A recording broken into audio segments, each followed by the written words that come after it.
बिस्मिल्लाहिर्रहमानिर्रहीम। नाज़रीन अस्सलाम वालेकुम। मैं हूं आपका मेज़बान साबिर शाकिर। वफाकी दारुल हुकूमत इस्लामाबाद और दुनिया भर से कुछ ऐसी खबरें, कुछ ऐसी इत्तलाआत जिनका ताल्लुक जी पाकिस्तान की सियासत से है, पाकिस्तान की मईशत से, मुआशरत से।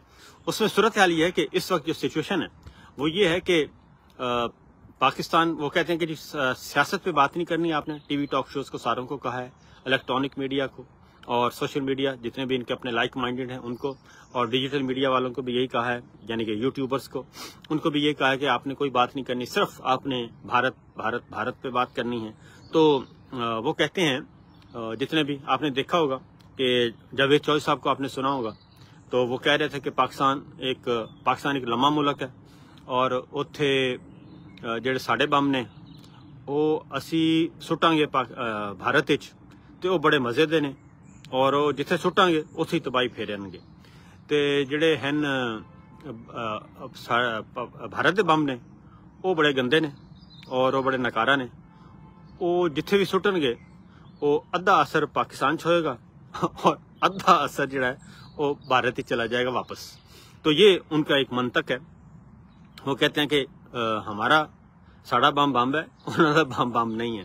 तो इस तरह के मेरा ख्याल है कि जो है फजूल सी बातें इस तरह नहीं करनी चाहिए, संजीदा बातें करनी चाहिए। और अगर आपने जो भी बोलना है सोच समझ कर बोलें। तो बहरहाल पाकिस्तान की दाखिली सियासत करनी चाहिए, दाखिली सियासत को बिल्कुल एक साइड पे रख दें, तो टोटल तवज्जो बाहर पे रखें। लेकिन जो इस वक्त सूरत हाल है वो एक उड़ती उड़ती जो खबर आई है, वो ये खबर आई है कि इस वक्त कहा जा रहा है कि जी, लेकिन मैं एक आपको बता दूं पहले जंग की तरफ जाने से पहले, ये जितनी भी आप कोशिश कर लेंगे और जितना भी आप 2 हफ्ते 4 हफ्ते 6 हफ्ते मामले को खींच लेंगे और मीडिया से आप अपोजिशन और दाखिली सियासत को हटा भी देंगे, लेकिन एक बात ज़हन में रखिएगा कि जैसे ही ये डस्ट बैठेगी और 2 हफ्ते बाद बैठे, 4 हफ्ते बाद बैठे, उसके बाद फिर मामला वहीं का वहीं है। इमरान खान वहीं पे है, पाकिस्तान तहरीक इंसाफ वहीं पे है, पाकिस्तान के 80% अवाम वहीं पे आपको मिलेंगे जहां आज मौजूद हैं, बल्कि इससे ज़्यादा मिलेंगे। और अगर इसमें आपने पाकिस्तानी उमंगों के मुताबिक, पाकिस्तानी अवाम की उमंगों के मुताबिक अगर भारत की तसल्ली ना करवाई तो भी नुकसान आपका होगा। इसलिए ये जो भी जिसने भी ये नवाज मोदी भाई का, आप देखते हैं कि नवाज मोदी भाई कब आपस में बिखरते हैं और इनके आपस में वाक़तन जो है वो वाक़तन इनके दरमियान कोई पाठ है, तकसीम है या नहीं है, ये आने वाले दिनों में पता चलेगा। बहरहाल जो खबर है जी वो ये है कि भारत ने, कहते हैं, ईरान से रब्ता किया है, क्योंकि सफारतकारी चल रही है, पाकिस्तान की सफारतकारी चल रही है, सऊदी अरब से भी रब्ता है, चाइना से भी है, तुर्की से भी है ये, और यूएई से भी है, और उसके बाद ईरान से भी है। अब ईरान और भारत आपस में करीब हैं, ये बात ध्यान में रखिएगा।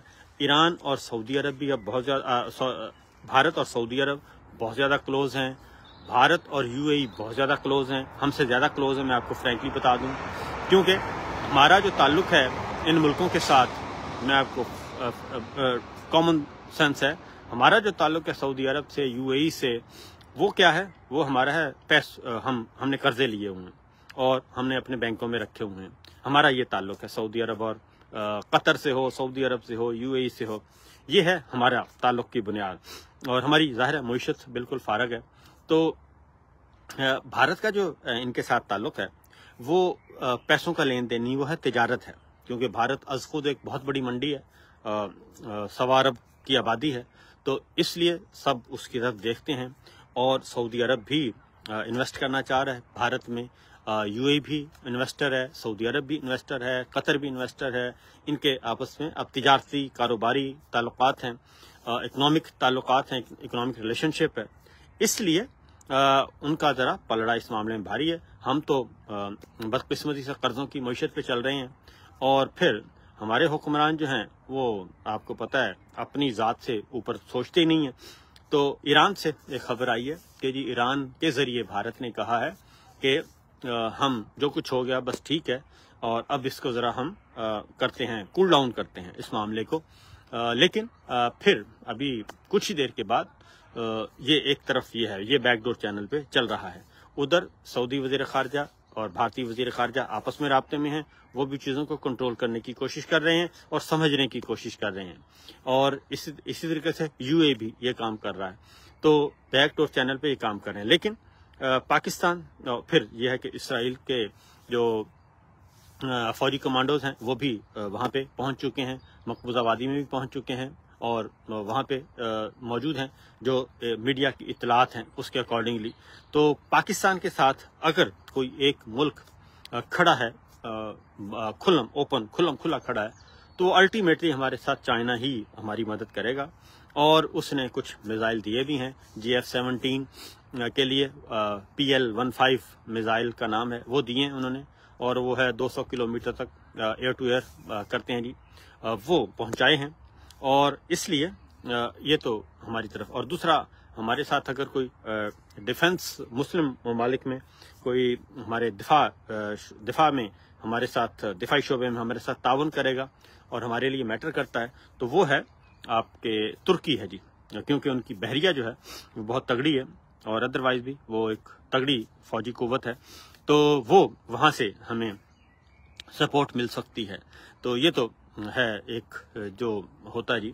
बाकी सऊदी अरब और यूएई और कतर उस तरीके से हमारे साथ क्या खड़े होंगे खुला के, और क्या हमें हमारे लिए पैसों की जो है वो डॉलर हम पे डॉलरों की बारिश करेंगे, उठाएं जी खुली मार्केट से असलहा और चढ़ दौड़ें, लड़ लें, तो मुझे नहीं लगता कि इस तरह की कोई माहौल बनेगा।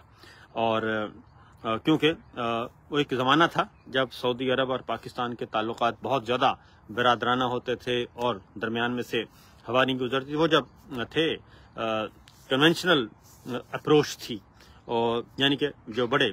तो इस वक्त चूंकि नई वहाँ पे आ चुकी है क़यादत MBS, तो MBS और उसके जितने भी हम ख्याल या उनके हम असर लोग हैं, वो बड़े नाप तोल के करते हैं जी मामला। और वो इस तरह नहीं है कि जैसे पहले पाकिस्तान और भारत के दरमियान बिल्कुल होता था, पाकिस्तान और सऊदी अरब के दरमियान वो नहीं है। इसी तरीके से यूएई के साथ भी है मामला। तो बहरहाल दूसरी जानिब अभी जो लेटेस्ट इन्फॉर्मेशन है वो ये है, इतला मिली है पाकिस्तान को कि भारत जो है वो मिसाइल हमले कर सकता है और एयर स्ट्राइक जिसे कहते हैं वो कर सकता है, यानी कि उनके अपने नहीं आएंगे, जहाज नहीं आएंगे, वहीं से बैठे बैठे मिसाइल दागेगा। ये एक अलार्मिंग सिचुएशन। अब उसने किसको निशाना बनाया हुआ है वो मैं आपको बता देता हूँ कि बाउंड्री के साथ साथ अगर आप चलें तो लाहौर यहाँ से अगर शुरू हो जाएं तो हमारा कश्मीर ज़ाहिर है, उधर मकबूजा वादी है, इधर हमारे यहाँ आज़ाद कश्मीर है, ये सारी बाउंड्री। उसके बाद आगे जाएंगे तो आपका आ जाता है कश्मीर से निकलेंगे, आगे आएंगे तो आगे आपकी बाउंड्री आ जाती है जी मंगला, मीरपुर, ये सारा मंगला डैम है, मीरपुर है, उसको हिट कर सकते हैं। उसके बाद फिर आगे, क्योंकि ये मैं आपको बाउंड्री बता रहा हूँ, इसी तरीके से चलते जाएंगे जी, फिर लाहौर वाली साइड पे जाएंगे तो सियालकोट आपका मुतासर हो सकता है, गुजरांवाला हो सकता है। उसके बाद आपके सियालकोट के बाद आपका लाहौर है, कसूर है, और ये वो शहर हैं जो कि बाउंड्री पे हैं। फिर आगे आपका आ जाता है जी उकाड़े के तहसीलें आ जाती हैं, उसमें हेड सुलेमान की है, उसमें हमारा अपना शहर बहावल नगर है क्योंकि 12 किलोमीटर पे है।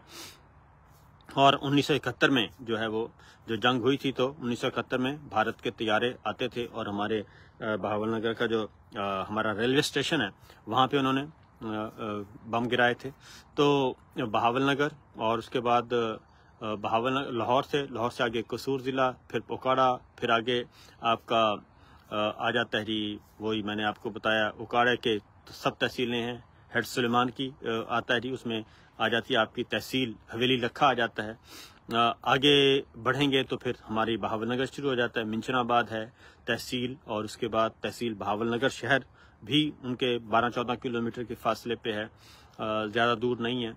क्योंकि उसके बाद फिर आपके बहावल नगर के बाद अगला ज़िला है बहावलपुर का, वो भी बाउंड्री पे है। और भावलपुर से आगे आप जाएंगे, रहीम बिहार खां से आगे होते सिंध चले जाएंगे तो सिंध में फिर आपका राजस्थान वाला इलाका आ जाता है, वो बाउंड्री पे है।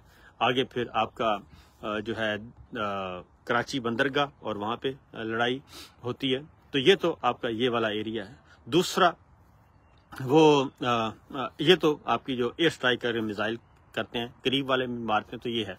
तो अगर ये सिचुएशन अभी खबर जो ब्रेकिंग न्यूज़ के तौर पे पाकिस्तानी मीडिया में अभी चली है, उसका ये था।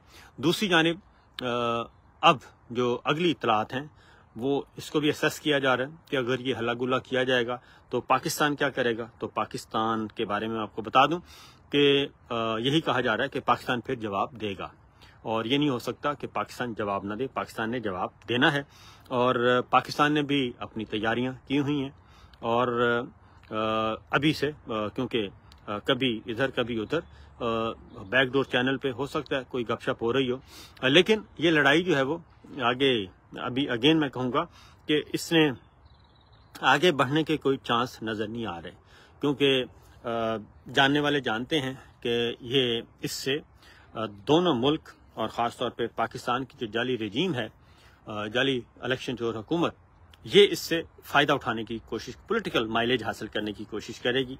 तो पॉलिटिकल माइलेज के लिए शायद किसी को भी मौका ना मिले, ये शायद ना हो सके, क्योंकि हमसे ज़्यादा इत्तलाआत, हमसे ज़्यादा मालूमात उनके पास मौजूद हैं।